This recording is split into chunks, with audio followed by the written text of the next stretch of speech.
আজ বানাবো ডিম ভাপা কালিয়া। তার জন্য 4টে ডিম এখানে ফাটিয়ে তারপর নুন হলুদ দিয়ে ভালোভাবে ফেটিয়ে নিলাম।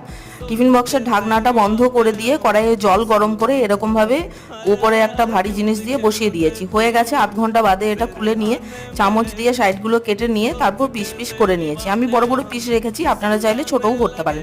দেখুন কি সুন্দর হয়েছে, মনে হচ্ছে যেন পনিরের কিউবস। তারপর এগুলো ভেজে নিলাম। ভাজার সময় না ফুলে উঠেছে এগুলো, তো সেগুলো আরও সাইজে বড় হয়ে গেছে।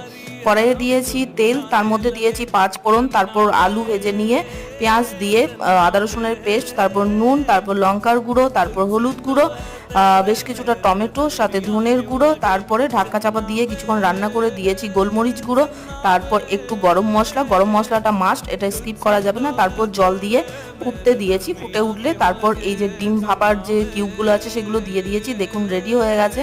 কি মারাত্মক খেতে হয়েছিল। অবশ্যই আপনাদেরকে রিকোয়েস্ট করব বাড়িতে একবার বানিয়ে খেয়ে দেখুন, একদম সফট।